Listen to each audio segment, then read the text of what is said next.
इस एपिसोड की शुरुआत वहीं से होती है जहां पर गबान लूफी नामी जोरो रोड्स को बेसमेंट की तरफ ले जा रहा होता है। बेसमेंट में पहुंचते ही मिस्टर यान यानी कि जो असल में गबान होता है वह चाबी उठाकर लूफी और जोरो को चैलेंज करते हुए कहता है, अगर दम है तो आकर मुझसे यह चाबी छीन कर दिखाओ।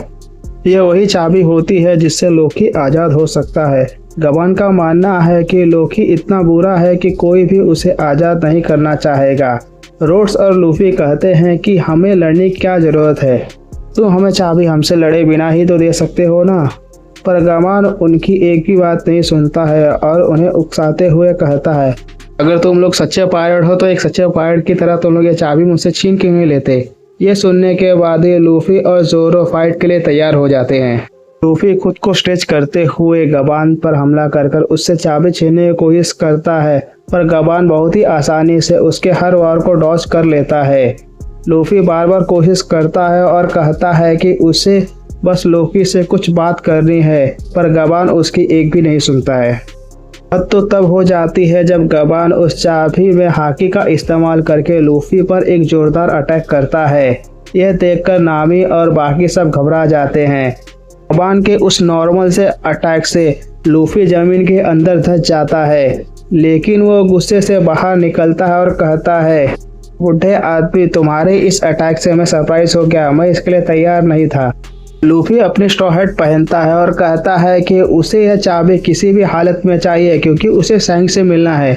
लूफी की बातों को सुनने के बाद गबान उससे कहता है कि सैंक्स एक बहुत ही घटिया और बेकार इंसान है। गबान के मुंह से सैंक्स की बुराई सुनने के बाद लूफी को बहुत गुस्सा आ जाता है। इतना कहने के बाद गबान सीधे उस चाबी को घुमाता है और लूफी पर अटैक कर देता है। उस चाबी का एक सिरा सीधे लूफी के मुंह में घुस जाता है। देखने में काफ़ी फनी लगता है। तभी रोड्स बताता है कि मिस्टर यान यानी कि गबान इतना स्ट्रांग है कि शायद लूफी भी उसे नहीं हरा सकता। इसके बाद गबान अपनी कुल्हाड़ियों को निकाल लेता है और हवा में इतनी तेज़ी से घुमाता है कि एक खतरनाक ऑरा क्रिएट हो जाता है। उस कुल्हाड़ी को इतनी तेज़ी से घुमाने की वजह से उस कुल्हाड़ी के आसपास हवा का भवंडर घूमने लगता है। गबान अपनी कुल्हाड़ियों में हाकी का इस्तेमाल करके लूफी पर मल्टी स्लैशेस से अटैक कर देता है। लूफी इन खतरनाक स्लैशेस में फंसने ही वाला होता है कि तभी उस फाइट में जोरो की एंट्री होती है। जोरो अपने शॉट से उस विशाल स्लैश को रोककर दूसरी तरफ डाइवर्ट कर देता है। उस स्लैश की वजह से उस कैसल के एक गुंबद कट जाती है और वो हवा की तरफ चला जाता है। ये देखकर गबान भी मान जाता है कि लूफी का क्रू वाकई में बहुत ही ताकतवर है। तभी जोरो लूफी को आवाज़ देता है और लूफी तुरंत अपने गियर 5 में ट्रांसफॉर्म हो जाता है। अब लूफी और जोरो दोनों मिलकर गबान पर हमला करने के लिए आगे बढ़ ही रहे होते हैं, लेकिन जैसे ही वो हमला करने के लिए आगे बढ़ते हैं तभी गबान अपने हथियार को डाल देता है और अपने हथियार को डालते हुए कहता है, मैं तो मजाक कर रहा था।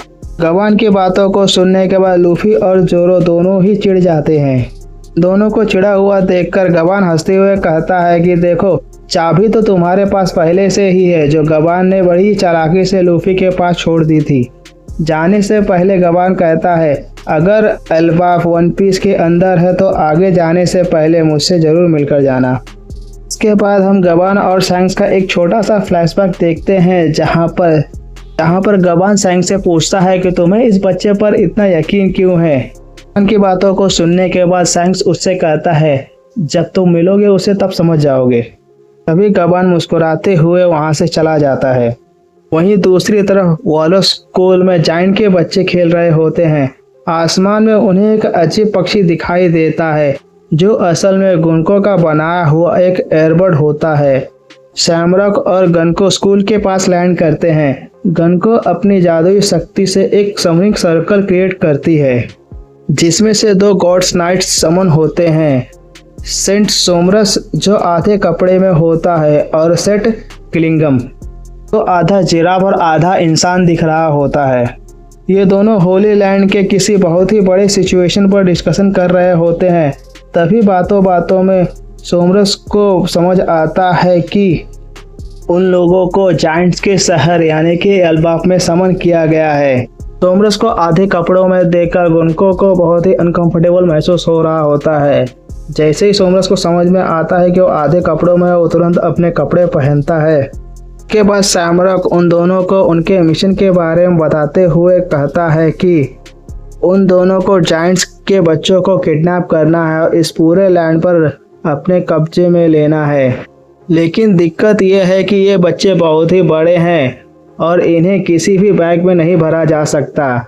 इन्हें यहाँ से ले जाने के लिए एक शिप की ज़रूरत होगी। इसके बाद ये एपिसोड यहीं पर ख़त्म हो जाता है। अगर आप लोगों को हमारा वीडियो पसंद आया तो हमारे वीडियो को लाइक कीजिए और हमारे चैनल को सब्सक्राइब कीजिए। Thank you for watching.